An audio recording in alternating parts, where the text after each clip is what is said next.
বিশ্বনবী মেরাজে গেলেন, মেরাজ থেকে ফিরে আসলেন। বিশ্বনবী বর্ণনা করলেন, আমি বাইতুল মাকদাস দেখেছি মাঝরাতে, লক্ষাধিক নবীকে নিয়ে নামাজের ইমামতি করেছি, 7 আকাশ দেখেছি, আল্লাহর আরশ দেখেছি, আল্লাহর সাথে কথা বলেছি, আবার ফজরের আগেই মক্কায় ফিরে এসেছি। সবাইকে খাইছে মোহাম্মদের মাথা তার ছিঁড়ে গেছে, নাউজুবিল্লাহ পড়ে।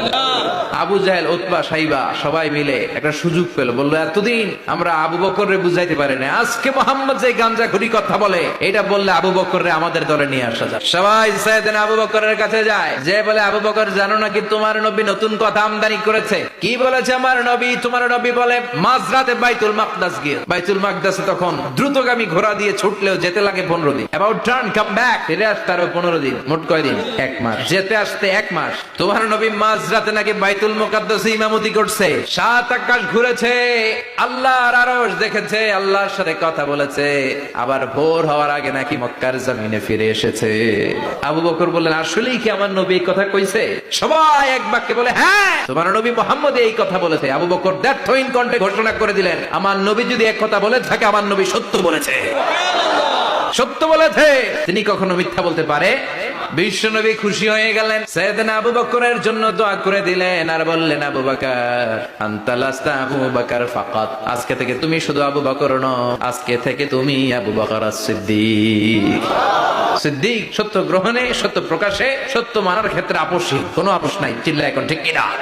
সে আল্লাহ বললেন ওয়াযকুর ফিল কিতাবি ইব্রাহিম ইন্নাহু কানা সিদ্দিকান নাবিয়্যা।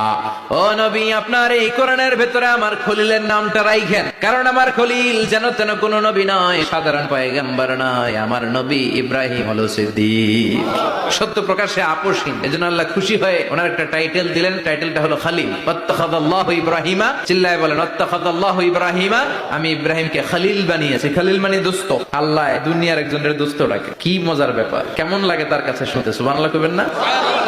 ওনারে বানাইলেন খলিল, আর বিশ্বনবীরে বানাইলেন হাবিব। সুবহানাল্লাহ পড়েন। বাপ বেটা সব নিয়ে গেছে। সাইয়েদনা ইব্রাহিম হচ্ছেন বাবা, আর বিশ্বনবী ছেলে। বিশ্বনবীর অনেক উপরের পুরুষ হচ্ছে সাইয়েদনা ইব্রাহিম। তো এটা পরদাদা না, বাবা না? বিশ্বনবী বলতেন আনা দাওয়াতু আবি ইব্রাহিম, আমি নবীরে পেয়ে নাচানাচি করো, আমি তো ইব্রাহিম আলাইহিস সালামের দোয়ার ফসল। উনি যদি মক্কায় দাঁড়িয়ে দোয়া না করতেন, আমার বিশ্বনবীর জন্ম হতো না। সুবহানাল্লাহ পড়েন। এজন্য বাবা হলো খলিল, ছেলে হলো হাবিব। খলিল মানেও বন্ধু, হাবিব মানেও বন্ধু। খলিল মানে এমন বন্ধু যেই বন্ধু আল্লাহর খুশি করার জন্য কাজ করে, আর হাবিব মানে এমন বন্ধু যারে খুশি করার জন্য আল্লাহ নিজে কাজ করে।